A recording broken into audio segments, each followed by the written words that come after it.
Queridos amigos, é uma grande honra estar com vocês para falar de um tema de extrema relevância, os códigos da saúde emocional.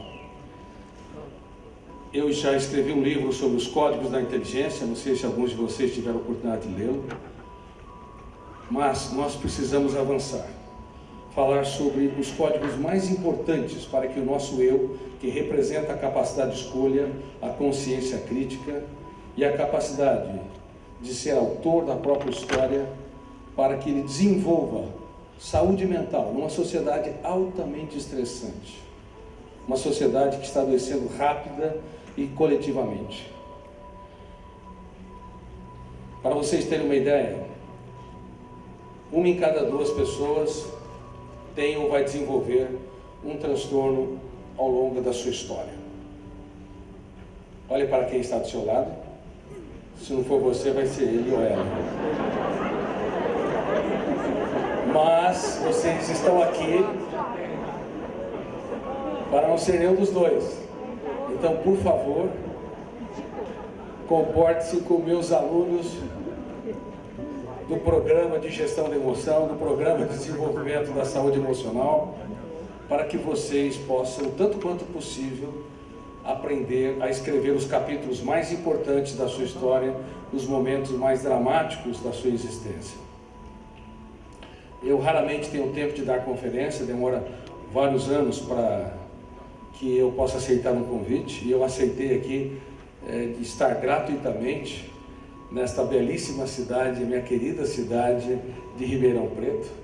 Alguns não sabem que eu moro aqui, na verdade eu mais me escondo do que moro aqui, porque tem tantas atividades aqui fora do país. E para vocês especificamente da rede Multiplan, deste nobilíssimo shopping que foi desenhado e esculpido por um amigo muito querido, que é o Isaac Pérez, um ser humano também de rara sensibilidade e muito preocupado com a saúde socioemocional. Quais são os códigos mais importantes para termos uma mente livre e uma emoção saudável? Número 1, aprender a não comprar aquilo que não te pertence. Muitos de vocês, como empresários na área de serviços, vendendo produtos e também serviços, sabem que é importante que o consumidor seja um consumidor responsável. Ele não pode comprar tudo que vê pela frente, porque senão ele vai ter dificuldade de pagamento, ele vai ter dificuldade de honrar os seus compromissos. Então, ser um consumidor responsável é vital para que ele continue consumindo, para ter qualidade de vida. Ninguém vai no supermercado e compra um produto cheirando mal ou com data de prazo vencido, porque temos um mínimo de compromisso em ser um consumidor inteligente, lúcido, coerente. Mas pensem comigo, quando alguém te contraria, você compra aquilo que não te pertence? Quando um olhar atravessado, no meio de uma sala de reuniões, alguém desdenhou de você, você compra?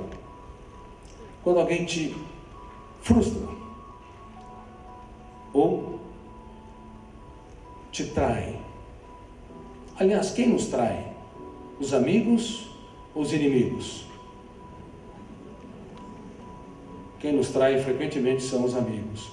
São as pessoas que nos doamos, pelas quais nos doamos, nos entregamos e esperamos o retorno. E muitas vezes ele vem de maneira completamente desproporcional à nossa capacidade de se doar.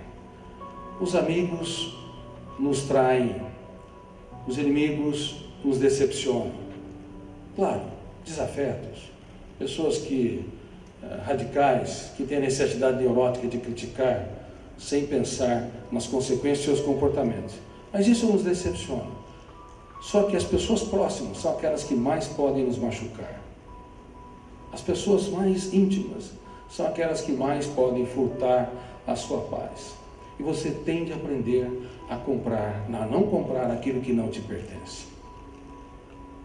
É uma tarefa solene do teu eu. Mas não é assim que tem ocorrido no mundo todo. Quando alguém critica, aquela crítica, justa ou injusta, ela é capaz de ser registrada no córtex cerebral e gerar uma janela killer, e o nosso eu, ao invés de reeditar essa janela killer ou traumática, ele começa a ler e reler continuamente, chafurdando na lama do lixo psíquico. Nesse exato momento, há pessoas pensando em tirar a sua vida, ou depressivas, angustiadas, sem ânimo, sem motivação para viver, porque é um péssimo comprador socioemocional. Compra de maneira irresponsável comportamentos dos outros, falas dos outros, atitudes dos outros que, de alguma forma, não correspondem às suas expectativas, o frustram. Quando você estiver diante dos seus filhos, você tem que entender, quando eles estão irritados, tensos, ansiosos, dão uma resposta atravessada. Pare, não compre aquilo que não te pertence. Quando você está diante do seu parceiro ou parceira, marido ou esposa, namorado ou namorada, tenha uma atitude inteligente. Não deixe a sua emoção ser terra de ninguém, onde as pessoas invadem com muita facilidade e furtam o que você tem de melhor. Quando você está no seu local de trabalho e você tem seus colaboradores, os seus pares, tenha cuidado, porque se você não aprender a não comprar aquilo que não te pertence, facilmente os estímulos estressantes esgotarão o seu cérebro. Infelizmente, a educação clássica está doente, formando pessoas doentes para uma sociedade doente. Esse primeiro código não é trabalhado, não é conhecido, não é treinado, não é respeitado. Se você não tiver uma atitude coerente e lúcida nas relações interpessoais, muito dificilmente desenvolverá saúde psíquica. Você pode conviver com milhares de animais e nunca ter uma decepção importante, mas se você conviver com um ser humano, ao longo do traçado da sua história, você vai decepcionar e você será decepcionado. E a vida ficará muito, muito mais leve, mais agradável, suave, se você treinar essa habilidade. Não compre aquilo que não te pertence. Não seja um consumidor emocional irresponsável. Sua mente não pode ser uma casa, uma grande residência sem portas e janelas. A casa mais simples, a residência mais humilde, tem um mínimo de proteção, mas é quase que inacreditável que a emoção humana não tem minimamente proteção para sobreviver nessa sociedade altamente asfixiante. Outro código: não sofra por antecipação. Quem faz o velório antes do tempo ou sofre por antecipação aqui, levante as mãos. Quase todos. Quem sofre por antecipação rumina aquilo que não aconteceu, se perturba, retira o oxigênio da sua liberdade. A liberdade para você sentir e pensar é vital para se ter uma mente saudável. Mas é surpreendente, no mundo todo, em todos os países que eu dou conferência e que também sou publicado, as pessoas, elas caem nesse ardil, nessa armadilha atroz. Sofrem por aquilo que ainda não ocorreu e sofrem muito e se perturba demais. E tudo que você experimenta emocionalmente não tem apenas consequência no palco, tem consequência nos bastidores do teatro da mente humana. Porque tudo que você sente e pensa que tem alto volume de estresse é registrado por um fenômeno inconsciente que eu tive o privilégio de descrever como teórico e pensador, chamado fenômeno RAM, Registro Automático da Memória. Ele é o biógrafo do cérebro. Não pense que só algumas pessoas que são expoentes sociais são dignas de ter uma biografia. Todo ser humano, ainda que viva no anonimato, que não receba nenhum aplauso ou nenhuma atenção social, que é completamente inadequado, porque eu sou crítico ao culto à celebridade, porque cada ser humano, como vocês ouviram, é único, irrepetível e insubstituível. Podemos ser substituíveis como profissionais se não nos atualizarmos, se não nos reinventarmos, se não abrirmos o leque da nossa mente para pensarmos em outras possibilidades e criarmos. Mas como seres humanos, nós somos insubstituíveis.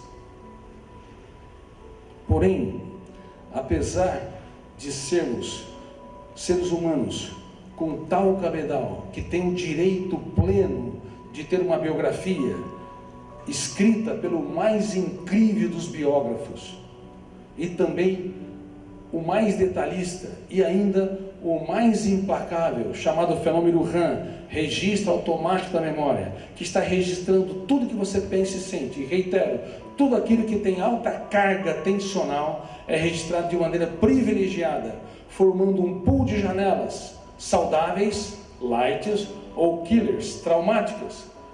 O jogo entre esses dois tipos de janelas vai determinar o seu grau de tranquilidade ou de ansiedade, de generosidade ou egoísmo, de leveza ou peso estressante. A sua ousadia e a sua timidez não decorre porque você o quer, decorre por tudo aquilo que está registrado, pela quantidade e relevância das janelas no córtex cerebral, seja na MUC, memória de uso contínuo, que é o centro consciente da memória, seja na memória existencial, que é o centro inconsciente que vai depositando desde a aurora da vida fetal milhares, milhões de janelas com milhões de dados e experiências. Portanto, você tem direito de ter uma biografia e a terá, independente de querê-la ou não. E se você, por exemplo, detesta alguém, rejeita alguém, a sua biografia é tão importante que, sinto muito, esta pessoa vai dormir com você e perturbar o seu sono. Rejeite as pessoas que te perturbam de alguma maneira, ou os problemas que você tem, que toda rejeição, exclusão, aversibilidade faz com que o biógrafo do cérebro se torne mais implacável, registrando janelas com alta densidade emocional, que terão relevância para ser lidas e relidas. Consequentemente, uma vez lida e relida, vai desenvolver novos pensamentos e novas emoções que de volta serão registrados, ampliando aquele núcleo, gerando um cárcere mental. Não é a experiência original que vai determinar o grau de adoecimento psíquico. É a experiência original que gerou uma janela traumática que é lida e relida, retroalimentada e expandida. Não é uma pessoa que foi presa num quarto escuro que vai desenvolver a claustrofobia. É a leitura contínua daquela experiência traumática, por exemplo, na infância ou adolescência, ou mesmo na vida adulta, quando se é preso por um elevador. É a leitura contínua que retroalimenta aquela janela traumática e que forma um cárcere mental. Uma pessoa não é tímida devido a uma experiência inibitória, por exemplo, nas relações com seus pares durante a sua infância, ou com o seu professor, que não aplaude erros, que tem a necessidade neurótica de que os alunos só deem respostas certas, não entendendo que o erro faz parte do processo e que respostas erradas que são colocadas devem ser dignas de ser aplaudidas, porque há uma intervenção, há uma atuação, o aluno saiu da condição de espectador passivo para ser um protagonista. Mas como a educação clássica não valoriza adequadamente o erro e nem a participação, o debate, os questionamentos, nós temos traumas que são produzidas no pequeno e aparentemente inocente cosmo da sala de aula. Só aparentemente, porque ali é um problema muito sério quando se comete esses erros. Outro problema sério é enfileirar os alunos um atrás do outro. Nada é tão pernicioso e grave, porque quando você enfileira um aluno um atrás do outro, o biógrafo do cérebro, chamado fenômeno RAM, registro automático da memória, arquiva aquele sistema de hierarquia, inibindo o debate, a interação, a capacidade de discutir. 70% das pessoas, de um modo geral, apresentam os mais diversos níveis de timidez. Uma das causas é o enfileiramento dos alunos, mas não o enfileiramento, não a experiência de enfileiramento única, é a experiência retroalimentada, é os alunos que zombam do outro quando ele tenta fazer um questionamento, é o professor que não promove a capacidade de debate, não é capaz de elogiar e se tornar um fã diante daquele aluno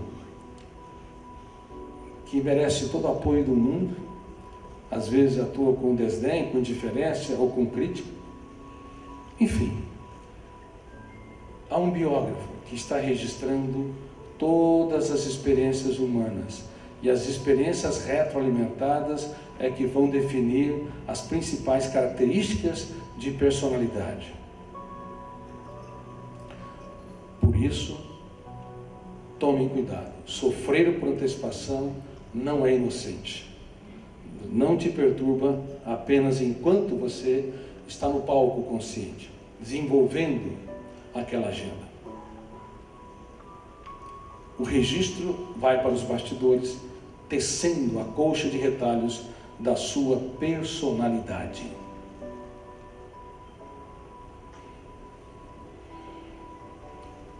Não ruminar perdas, mágoas e frustrações. É quase que inacreditável que o ser humano, ao longo do traçado da sua história, desenvolve centenas de milhares de experiências saudáveis.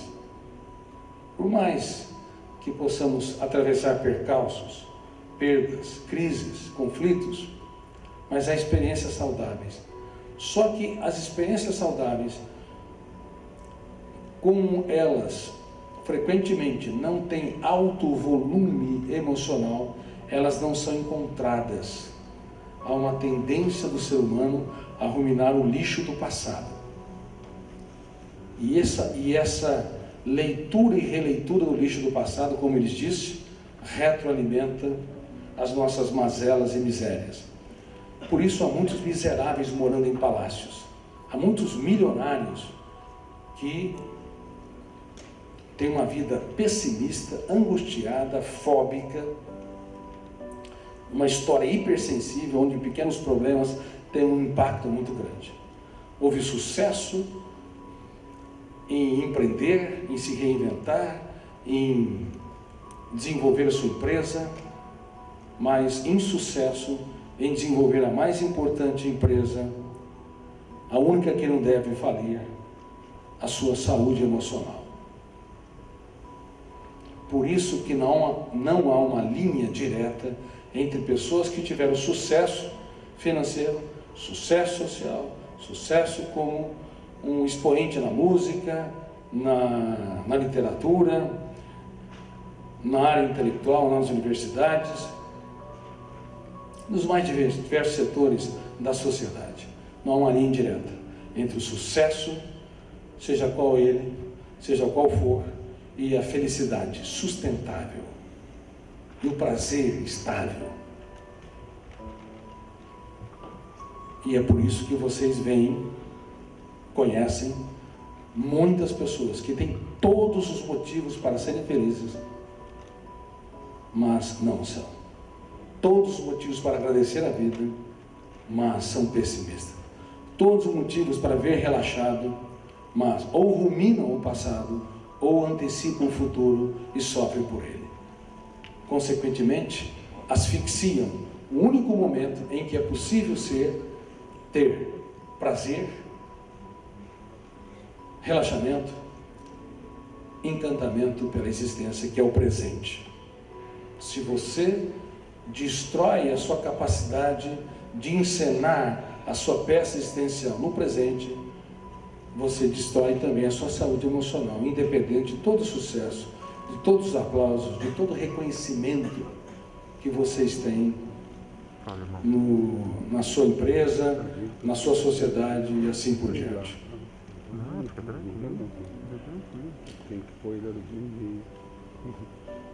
Você não teria coragem, provavelmente, de entrar na casa de uma pessoa que te convidou e pedir licença, ir na cozinha e colocar a cabeça, enfiar a cabeça dentro da lata de lixo. Acho que eu não teria. Teria essa coragem? Toda casa, por melhor que seja, tem a sua lata de lixo. Se tem vida, tem lata de lixo. Se tem muita vida, tem mais lata de lixo. Toda personalidade, por mais viva, rica, profunda, tem suas latas de lixo. Se tem vida, se é empreendedor, tem lata de lixo e mais do que a média. Se é um construtor, inventor, tem lata de lixo. Bom, nós temos as nossas latas de lixo, temos as nossas zonas traumáticas ou killers, mas cuidado, é o nosso papel, ao invés de ficar chafurdando na lama das mazelas, chafurdar no espaço onde há flores, jardins, aplausos, sucessos, capacidade de se apaixonar pela vida e pelas pessoas. Talvez alguns filhos hoje te decepcionam porque eles estão super agitados, com a síndrome do pensamento acelerado, editando a construção de pensamentos numa velocidade jamais vista, pelo excesso de informação, excesso de mídias digitais, algo gravíssimo, gerando uma intoxicação grave, tão grave como drogas como a cocaína. Eu tenho falado isso para magistrados, vários magistrados, centenas de magistrados, que às vezes eu tenho a oportunidade de dar treinamento. Não está na Constituição de que as mídias digitais intoxicam, mas intoxicam. Está na Constituição de que drogas ilícitas devem ser proibidas, drogas psicotrópicas passam a ser ilícitas, proibidas, porque elas de alguma forma encarceram o ser humano. Mas não está na Constituição que o uso excessivo de celular pode asfixiar a liberdade de uma criança, a capacidade de se reinventar de um adolescente, a capacidade de sonhar, de viver uma vida leve, tranquila e serena de um adulto. Não está na Constituição de que os aparelhos digitais têm um comprimento de onda azul capaz de alterar o ciclo da molécula de ouro que estabiliza e aprofunda o sono, a melatonina. Não está na Constituição de que esse excesso de mídias digitais também pode comprometer os níveis de dopamina e serotonina, gerando uma dependência atroz. Retire um celular de um adolescente de 14 ou 15 anos por alguns dias. Veja o que acontece. Retire por algumas horas. Veja se não apresenta um síndrome de abstinência, irritabilidade, baixo limiar para suportar frustrações, angústia, tédio atroz. Uma vida vazia que não se encanta e não se envolve. E vocês? Em que nível estão intoxicados? Em que nível estão dependentes? Por que tem a necessidade, às vezes, neurótica, de dar resposta para tudo e para todos? Por que não podemos deixar várias pessoas sem resposta? Isso nem sempre é elegante do ponto de vista emocional. Pode ser elegante do ponto de vista social, vou responder a tudo e a todos. Mas não era assim no passado, porque você tinha tempo para ter a sua vida, a sua história. As pessoas no passado tinham tempo, bem antes da televisão, ou pelo menos um pouco antes da televisão, ou talvez até no nascedouro, nos primeiros anos da televisão, para sentar nas varandas, dialogar, conversar, falar sobre amenidades, ou até sobre seriedades, nosso mundo, a nossa história, nossas dores. Mas as pessoas simplesmente não dialogam. E a pandemia revelou que pais e filhos não se conhecem. Eles ficaram felizes nos primeiros dias de ficar em casa. Depois, independente das dificuldades de que é estar em casa, da dificuldade de ganhar a vida, de empreender, de desenvolver a empresa, estou falando de dificuldades socioemocionais. Pais não sabem falar dos dias mais tristes da sua história para os seus filhos, não sabem falar dos seus desafios, não têm paciência, querem domar o cérebro das suas crianças, sem saber que o cérebro é indomável, que nós já alteramos o ritmo de construção de pensamentos. As crianças têm uma velocidade de raciocínio muito maior do que no passado. Houve um ganho cognitivo sem precedente. Elas são mais espertas, mais rápidas, mais intolerantes também, mais agitadas também, muito mais insatisfeitas também. Alteramos o ritmo de construção de pensamentos. E nós temos que ensiná-las a não chafurdar na lama do passado e nem também ruminar ou sofrer pelo futuro. Nós temos que ensinar outro código da saúde emocional. Aprender a impugnar pensamentos perturbadores, a discordar, a confrontar das ideias que retiram o oxigênio da nossa alegria. Mas onde estão os pais que ensinam seus filhos a ter um eu capaz de intervir no caos da nossa mente? Onde estão os pais? Chineses? Japoneses? Nórdicos? As taxas de suicídio são altas nesses países. Onde estão os pais que ensinam os seus filhos a duvidar de tudo aquilo que o controla, a criticar ideias perturbadoras, a determinar estrategicamente não se curvar à dor? Filho, você tem uma mente, sua mente é um universo, e às vezes esse universo está num caos, os planetas estão chocando, as ideias estão indo contra você, os seus pensamentos estão retirando o seu prazer pela vida. Me conta aí, quais são os dias mais tristes? Me conta aí, meu filho, que fantasmas te assombram? Você sofre pelo futuro, você rumina mágoas, perdas, experiências que desenvolveram bullying em você. Você tem algum tipo de medo que te controla?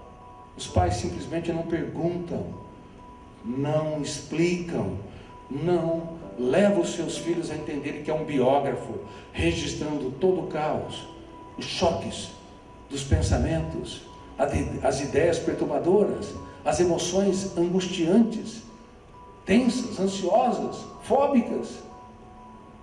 Nossos filhos, o nosso parceiro ou parceira, nossa esposa ou marido, tem de saber minimamente que planeta é este, que universo é este, que está frequentemente em conflito.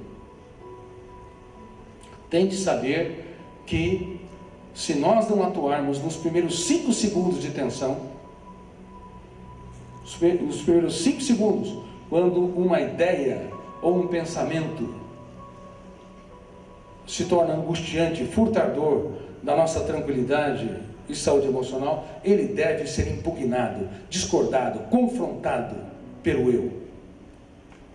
Assim como num fórum há um juiz observando o advogado de defesa e o promotor, o Ministério Público, apontando cada um os seus argumentos, para que o juiz possa julgar de maneira adequada.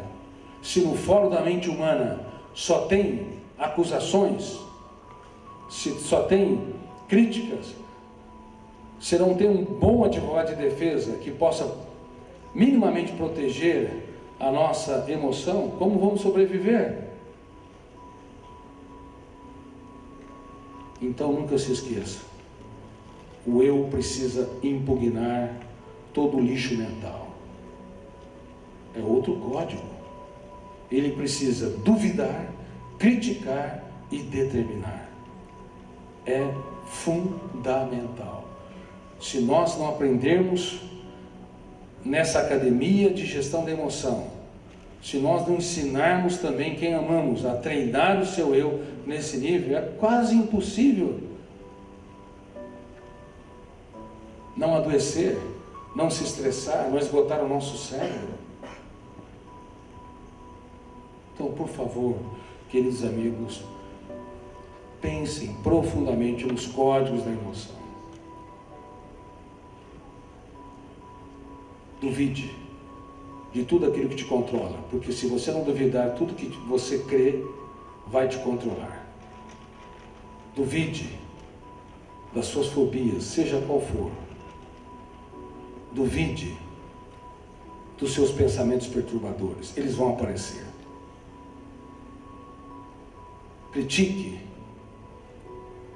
a sua hipersensibilidade, critique a sua autopunição e determine, não peça, não mendigue, determine ser autor da sua própria história. Há um lugar que você tem de ter autoridade para ter liderança dentro de si mesmo.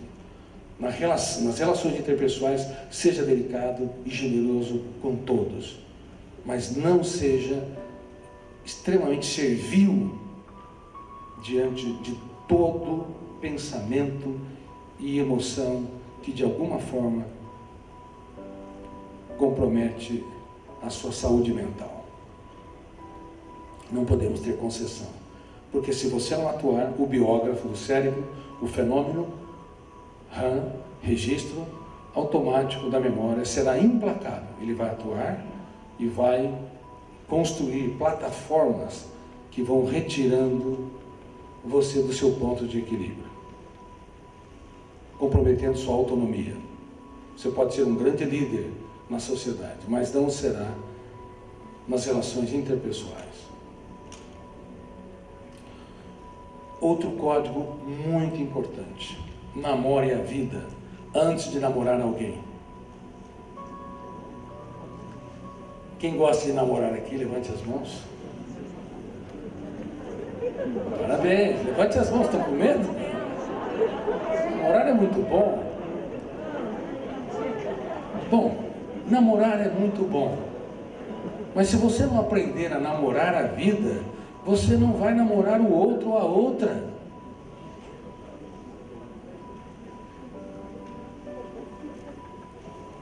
Muitos, ou quase todos, quando se casam, dizem, diante das pessoas, de um religioso, que na saúde e na doença, não é isso?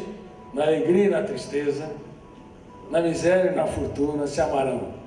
Eles falam com uma facilidade tão grande, eles prometem, na lua de mel já descumprem o que prometeram.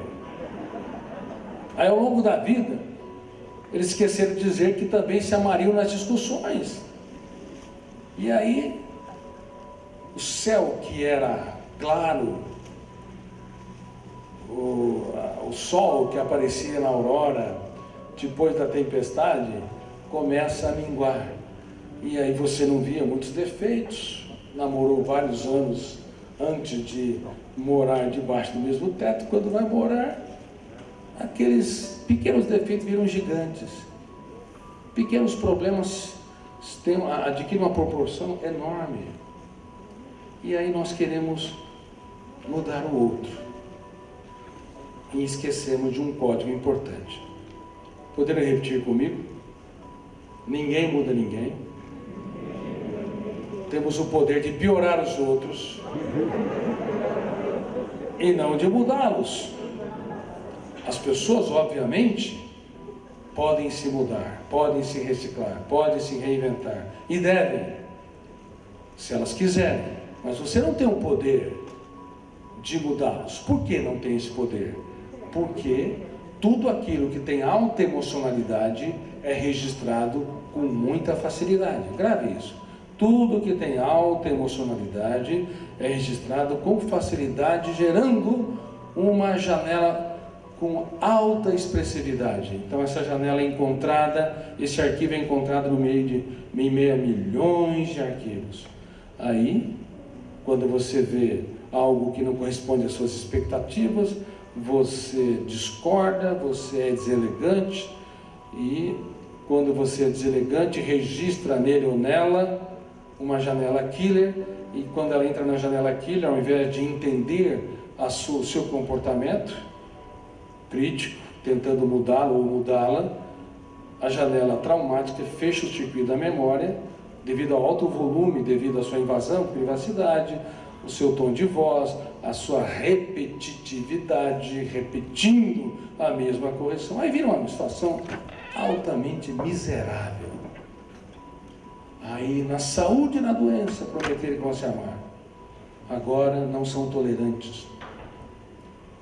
O cabelo grudado no espelho é um problema. Toalha em cima da cama é outro problema. Roupa fora do cesto. E tem muitos homens que não acertam o vaso sanitário. É possível. O biógrafo do cérebro registrou como janela? Carol, como janela? Killer, duplo P.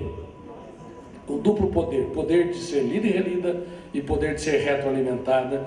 Pequenos atritos geram grandes discussões e as pessoas não entendem por que elas eram tão amáveis, tão leves e agora são tão arrogantes e tão pesadas. Porque eram tão generosas e agora são tão críticas, criticistas. Ninguém muda ninguém. Temos o poder de piorar os outros, mas podemos contribuir com os outros para que eles se mudem. Por exemplo, usando mais um código da saúde emocional. Mudar a era, da era do apontamento de falhas para a era da celebração dos acertos. Você tem de mudar essa era. Nossa mente está viciada em detectar defeitos dos outros e expô-los. A nossa mente, quando eu falo nossa mente, eu falo do Homo sapiens de um modo geral, principalmente das sociedades modernas, do Ocidente ao Oriente, ela não está preparada para observar comportamentos diminutos, assertivos e aplaudi-los. Somos indelicados. Passam despercebidos mais de 90% dos comportamentos dos filhos que são dignos de aplausos. Passam despercebidos grande parte dos comportamentos notáveis dos alunos mais irritadiços e tensos no teatro da sala de aula, e o professor perde a oportunidade de ouro de provocar o biógrafo do cérebro ou o fenômeno RAM para registrar uma janelite, para reforçar, retroalimentar aquele comportamento diminuto, saudável. O aluno agitado fez 30 segundos de calmaria. O marido ansioso fez 15 segundos de tranquilidade. Não reclamou do dólar, não reclamou do governo, não reclamou da vida. Você tem que falar, parabéns, querido, como você tem autocontrole. Se ele se surpreendeu, você acertou. Porque se você for crítica demais, todos os dias apontando as inúmeras falhas dele, você não vai se fazer admirável. Você, homem ou mulher, não se fará admirável. E não existe amor sustentável sem admiração. Amor não é um pacote pronto. que se tem por observar comportamentos rápidos. Amor é um processo construído ao longo da história de vida. Quando você vê um casal que diz, meu bem para cá, meu bem para lá, beijinho para cá, beijinho para lá, parece que eles vão viver uma vida eterna na lua de mel. Não confie nisto, porque não é sustentável. Agora, quando você vê pessoas que treinam o seu eu para aplaudir os comportamentos, parabéns, olha como é que você foi incrível, muito obrigado por você existir, você faz toda a diferença na minha história. Quando você começa a ter uma história muito mais agradável, relaxada e tranquila, a relação ganha estatura, dimensão. Por que, Botelho? Porque você é um construtor de janelas light. Ninguém pode ter sucesso nas relações interpessoais se não for um construtor de arquivos que patrocinam uma admiração. Se você quiser ganhar a discussão, você vai perder o coração. Quiser ganhar continuamente a discussão, vai perder o coração. E essa frase, esse pensamento, esse código que eu desenvolvi, se espalhou ao longo dos últimos anos. As pessoas estão falando demais e falam superficialmente. Porque na prática, nós queremos que as pessoas submetam as nossas ideias. Somos mesquinhos, submetam ao portfólio das nossas razões. Somos egoístas. Aprendam, portanto, a celebrar acertos. Todos os dias, observe comportamentos diminutos e exaltos. E, associado a esse código, tem o código da capacidade de surpreender. Como eu disse, se você surpreende, você acertou. Saiam do cárcere da rotina. Surpreendam as pessoas, dizendo palavras nunca ditas. Tendo atitudes jamais expressas. Certa vez,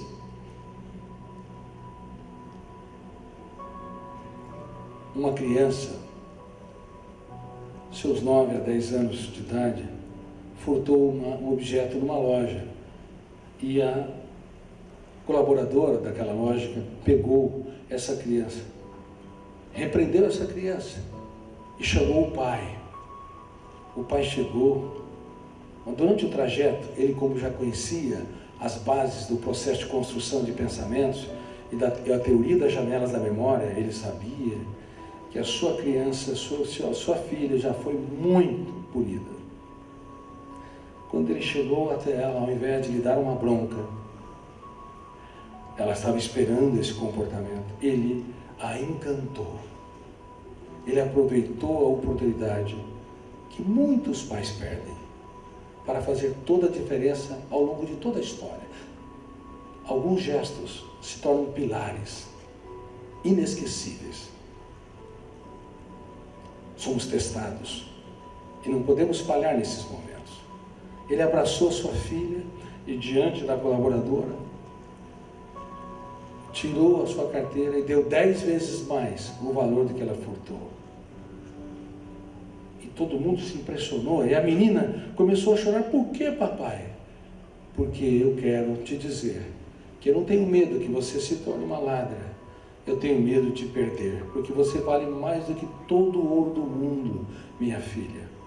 E eu confio em você.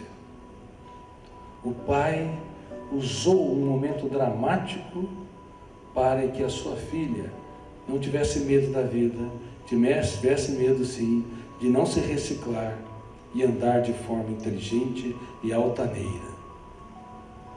Um outro pai, que tinha formação médica, o garoto, com seus 16 a 17 anos, furtou um objeto numa loja de departamento. E quando o pai chegou diante de todos ele foi implacável.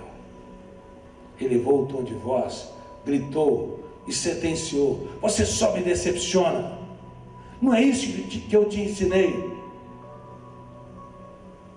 E ele perdeu a oportunidade de ouro de se fazer pequeno para tornar-se grande dentro deste filho, para ser um professor, um mestre admirável. E foi dando bronca durante todo o trajeto de casa. Formação em medicina. Chegando em casa, o aluno se trancou no quarto do pai. E o pai tentou abrir a porta, mas não deu tempo. Ele usou a arma do pai para tirar a sua vida.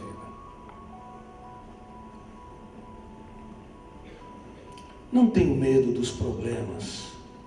Tenho medo sim de não usá-los para que você possa crescer. Não tenho medo dos desafios. Tenho medo sim de abrir o leque da sua mente para não dar respostas inteligentes nas situações estressantes. Não tenho medo dos erros dos outros. Tenho medo sim de não levá-los a pensar criticamente, para que eles se tornem autores da sua própria história. Você não tem a capacidade de mudá-los, porque isso depende dos registros de janelas a partir do biógrafo do cérebro e a partir do eu atuando como gestor ou não da mente humana. Mas você pode impulsionar esses processos. Um outro código muito importante é não repetir a mesma coisa quando você vê alguém errando. Quem repete 2 vezes a mesma coisa aqui? Levante as mãos. Tenham coragem, vocês são meus alunos agora. Levante bem as mãos. Muita gente. 3 vezes. Levante muito. Aumentou o número, hein? Aumentou o número. Quem repete 2 vezes a mesma coisa é um pouco chato. 3 vezes é o quê? Muito chato. Quem repete 4 vezes aqui? Levante as mãos, ou mais. Levante as mãos. Também aumentou. Vocês não têm vergonha? Quem repete 4 vezes ou mais é o quê? Insuportável. Nós achamos que a mente dos outros não é um planeta ou um universo complexo com múltiplos fenômenos que nós não temos controle. Nós achamos que é como abrir uma lata.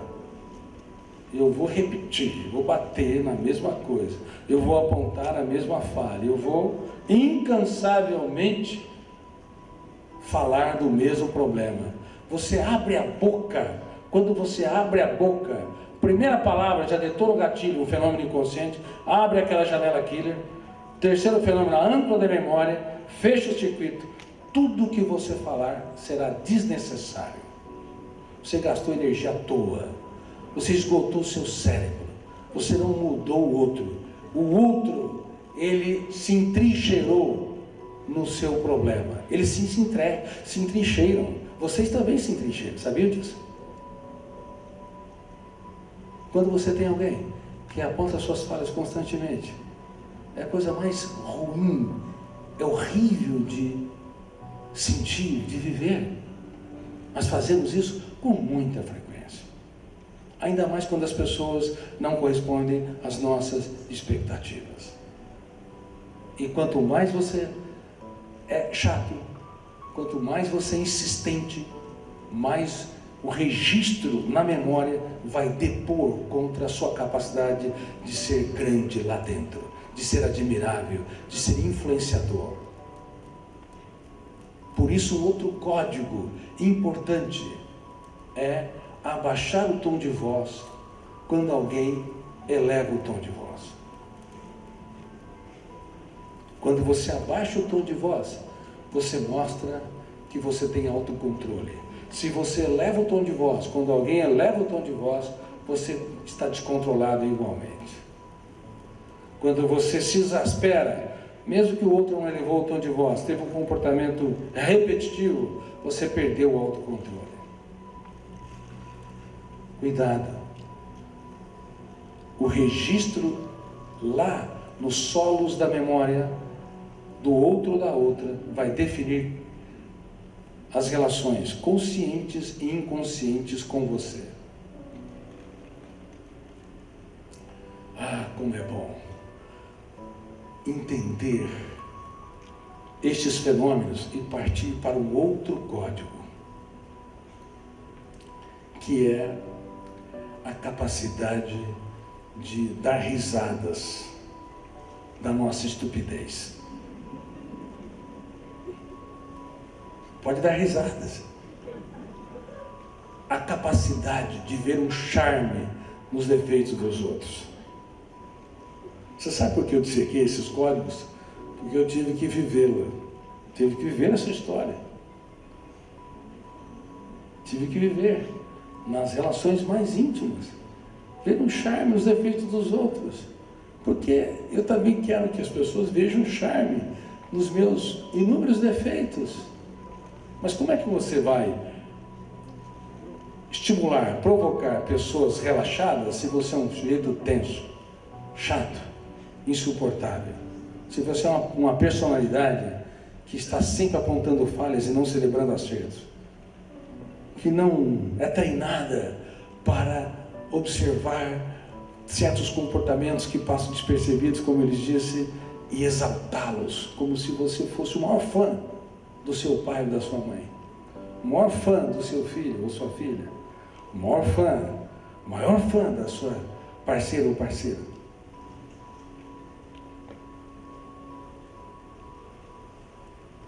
Muitos não entendem que as pessoas reais e concretas que estão ao nosso redor, com todas suas dificuldades e conflitos, são as personagens mais reais, mais ricas, mais importantes, são as nossas verdadeiras celebridades. Por favor, o final de semana está chegando. Procure seus pais, se eles estiverem vivos, e diga que você os admira, que eles são seus heróis. Eles são muito importantes para você. Fale para os seus filhos que eles não estão no rodapé da sua história. Eles estão no centro da sua existência e dão sentido a ela. Sejam capazes de olhar para sua parceira ou parceiro e dizer: de todas as coisas que eu conquistei na vida, você é a melhor delas.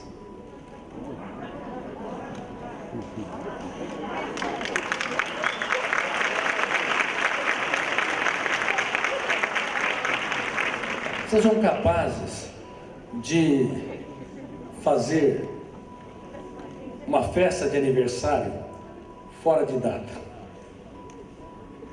Por exemplo, o seu parceiro é muito irritadiço, tenso, ansioso, não para quieto, super agitado, difícil conversar com ele.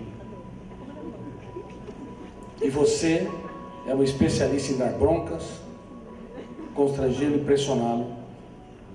Ele não muda e você não muda. São duas pessoas querendo operar o cérebro um do outro. Aí de repente, você entendeu os códigos da saúde emocional. Entendeu minimamente. Aí você vai preparar uma festa de aniversário 6 meses antes da data. Parece loucura, né? Mas produzir janelas light, encantadoras, necessitam-se, reitero, que saiamos do cárcere da rotina. Se você é muito previsível, você não é encantador. Se todas as pessoas sabem quais seus comportamentos diante de determinadas situações, determinados estresses, você não é inspirador. Quem é muito previsível não impacta, não é um formador de janelas light. Aí você prepara a festa de aniversário. Prepara um prato gostoso, luz de vela, e aquele homem não sabe de nada. Quando ele abre a porta, a luz está apagada. Já detona o gatilho na memória dele, abre uma janela killer e ele vai reclamar. Por que a luz está apagada? Aí você acende a luz e ele fica impactado. Você começa a cantar os parabéns para ele.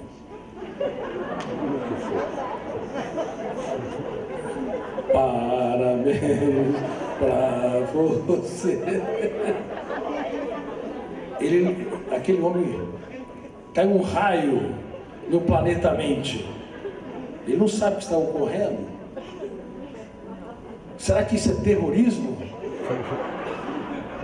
Aí você continua. Para você, nesta data querida, muitas felicidades. E se tiver crianças, elas estão todas felizes. Papai, aniversário do papai. Aí de repente, é aquele homem assombrado, perplexo, ele faz a pergunta fatal: você não está ficando louca? Aí você fala: sim, querido, estou ficando louca por você. Ou seja, eu sei que não é a data do seu aniversário, mas todos os dias é um dia especial para comemorar você na minha vida. Eu estou esperando essa comemoração, querida.